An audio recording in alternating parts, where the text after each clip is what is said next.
Alleluia, Christ is risen.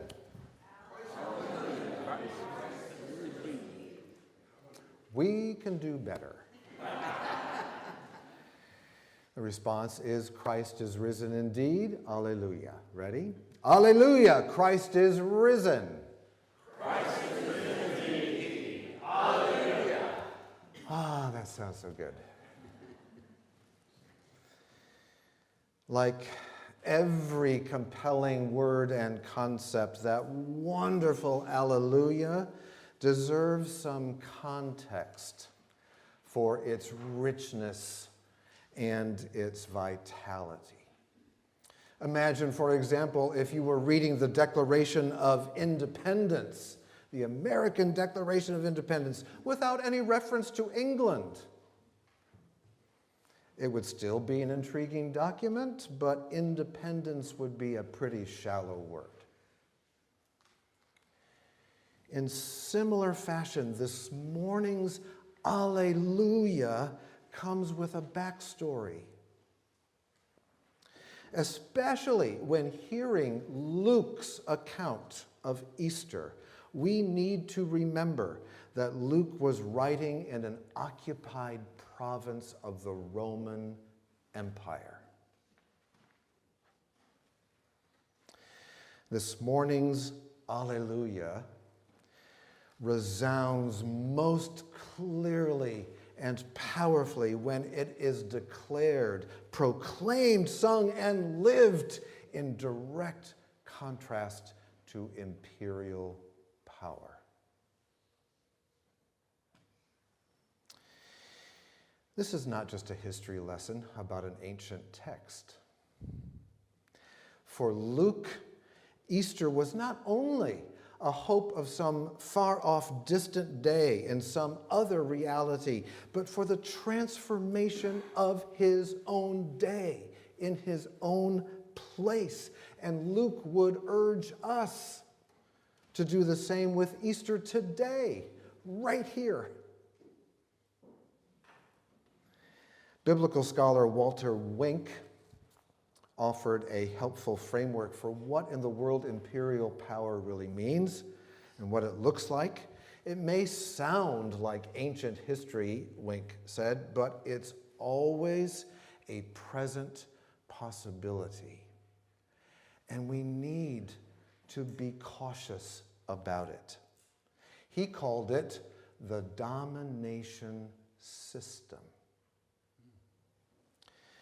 Whenever, Wink says, whenever a society creates a network of power that is characterized by economic injustice and oppressive political figures and biased race and ethnic relations and patriarchal gender bias, and then uses violence to maintain all of those networks of power, that's a domination system. The first century Roman Empire was a domination system.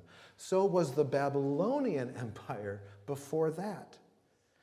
Particular empires come and go, but that system lingers. Wink can help us, for example, read Isaiah this morning with just a little bit more texture. The new day that Isaiah envisioned is not one of some abstract hopefulness. He's not just enumerating random things on a wish list. What we heard this morning is Isaiah's conviction that God is about to do a new thing for his own day and for his own people. Isaiah is writing for a people crushed by a domination system. And what do such people do when colonized by imperial power, but cry themselves to sleep at night? Distraught by wounded children, homesteads stolen by invaders, crops ripped out of the hands of the hungry and given to the powerful. I am about to do a new thing, God says. A new earth where there is no sound of weeping, where no child shall ever die as an infant, and every elder will live out their years, where builders shall inhabit the houses they build, and every planter will eat the crops they sow.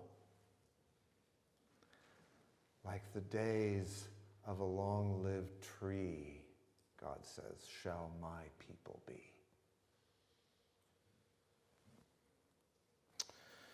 Wink's work is just as useful when reading the Apostle Paul. The risen Jesus, Paul says, is the first fruits of an unimaginable harvest. On that great day, the risen Christ will defeat every ruler and every authority and every power. Remember, these aren't just abstract concepts. Paul has someone in mind. He's referring to the principalities and powers of the domination system of his own day that robbed people of abundant life. Paul imagines that great day when death itself is among those principalities and powers that are defeated by Christ. Just like the word alleluia, the word death needs a bit of context. It too can sound rather abstract, and some context even in our own backyard would help. Today, where do we see death in its many forms?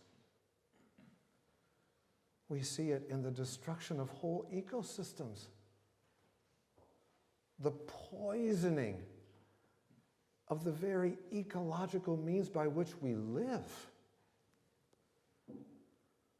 We see it in the cruel refusal to provide life-saving medical intervention for women with problem pregnancies.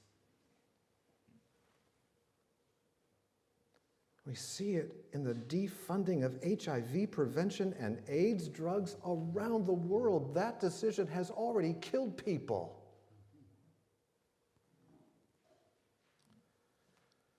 And we see death in the bureaucratic, soul-killing erasure of transgender people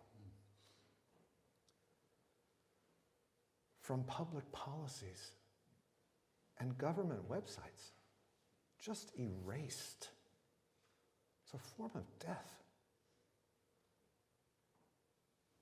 Now, friends, please understand, I am not giving us a partisan list of complaints.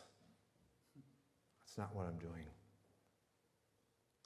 It does not matter whether we align ourselves with Republicans or Democrats or independents or some wild fringe. It doesn't matter.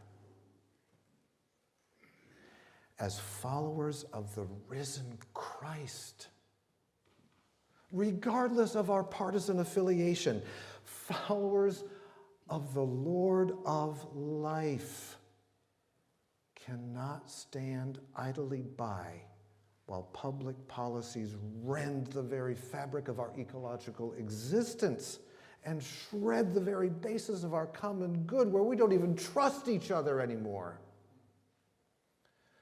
Followers of the risen Christ cannot remain silent in the face of death.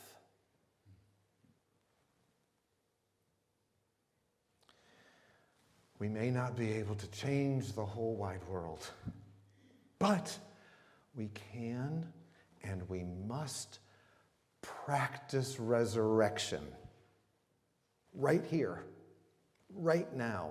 And I love that phrase.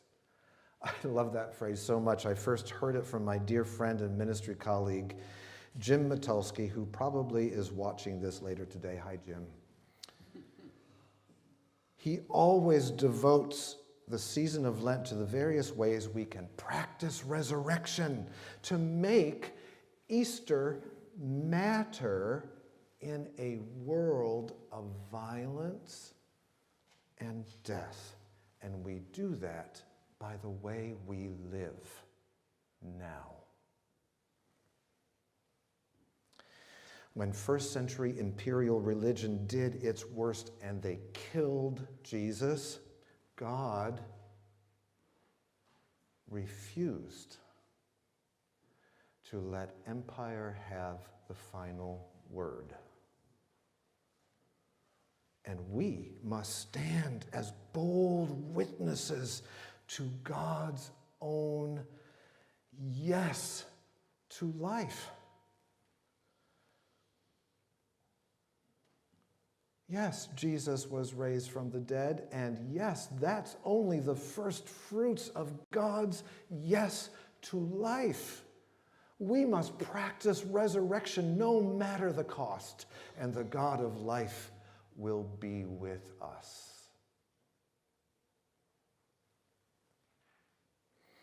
This is why Easter is not only the unswerving confidence for that great day still to come.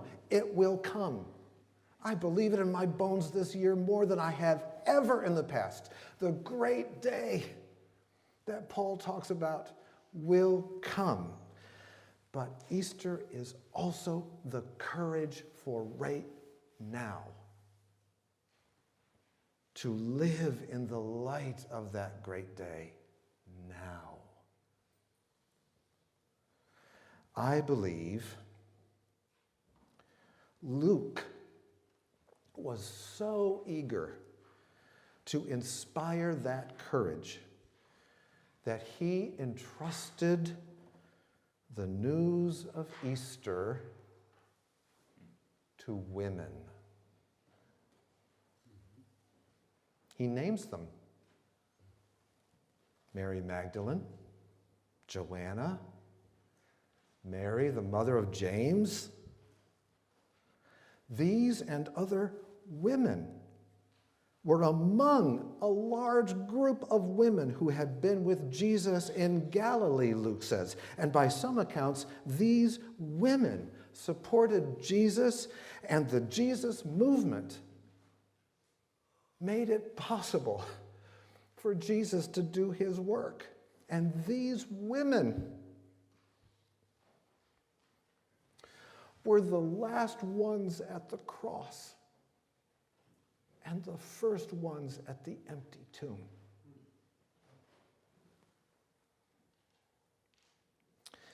Luke entrusts the message of Easter to women.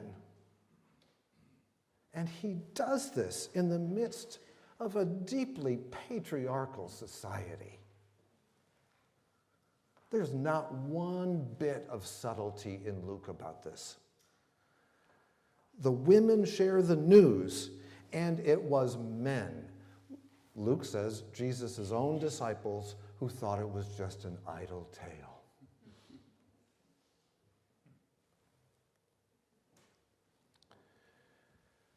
When men are the measure of what matters, when only men can give testimony that counts in courts of law, and when men own other living beings as property, that's when God reveals to women a path to new life.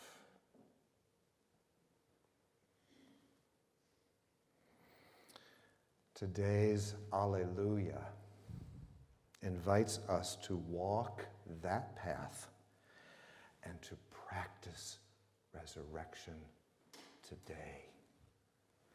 To live as friends in a community of equals. To extend a bold hospitality to everyone, no exceptions.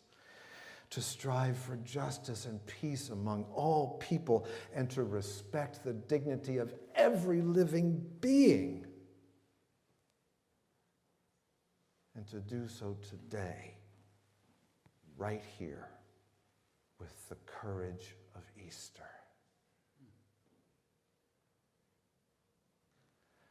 Alleluia! Christ is risen.